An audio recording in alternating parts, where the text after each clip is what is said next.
பகை.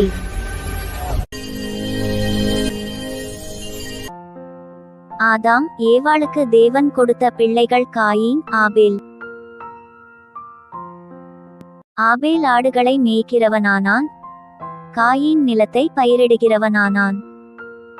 சில நாள் சென்றபின் காயீன் நிலத்தின் கனிகளை கர்த்தருக்கு காணிக்கையாக கொண்டு வந்தான். ஆபேலும் தன் மந்தையின் தலையீற்றுகளிலும் அவைகளில் கொழுமையானவைகளிலும் சிலவற்றை கொண்டு வந்தான். ஆபேலையும் அவன் காணிக்கையையும் கர்த்தர் அங்கீகரித்தார். காயீனையும் அவன் காணிக்கையையும் அவர் அங்கீகரிக்கவில்லை. அப்பொழுது காயீனுக்கு மிகவும் எரிச்சல் உண்டாகி அவன் முகநாடி வேறுபட்டு தன் சகோதரனையே பகைத்து, அவர்கள் வயல்வெளியில் இருக்கும் சமயத்தில் காயீன் தன் சகோதரனாகிய ஆபேலுக்கு விரோதமாய் எழும்பி அவனை கொலை செய்தான். அதனால் தேவனிடமிருந்து சாபத்தை பெற்றான். தன் சகோதரனை பகைத்ததால் எவ்வளவு பெரிய தீமை! பகையை குறித்த வசனங்கள் ஒரு சிலவற்றை பார்க்கலாம். தேவனிடத்தில் அன்பு கூறுகிறேன் என்று ஒருவன் சொல்லியும் தன் சகோதரனை பகைத்தால் அவன் பொய்யன். தான் கண்ட சகோதரனிடத்தில் அன்பு கூறாமலிருக்கிறவன் தான் காணாத தேவனிடத்தில் எப்படி அன்பு கூறுவான்?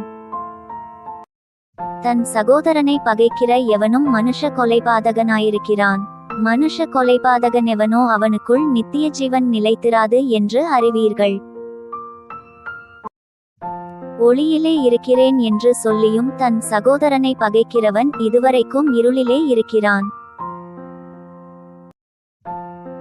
தன் சகோதரனை பகைக்கிறவன் இருளிலே இருந்து இருளிலே நடக்கிறான். இருளானது அவன் கண்களை குருடாக்கினபடியால் தான் போகும் இடம் இன்னதென்று அறியாதிருக்கிறான். பகை விரோதங்களை எழுப்பும்.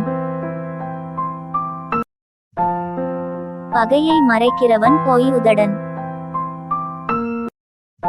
பகையை வஞ்சகமாய் மறைத்து வைக்கிறவன் எவனோ அவனுடைய பொல்லாங்கு மகாசபையிலே வெளிப்படுத்தப்படும். பகையோடிருக்கும் கொழுத்த எருதின் கரியை பார்க்கிலும் சிநேகத்தோடிருக்கும் இலைக்கரியே நல்லது. தேவனே, பகையை ஒழித்து அன்பை தாரும்.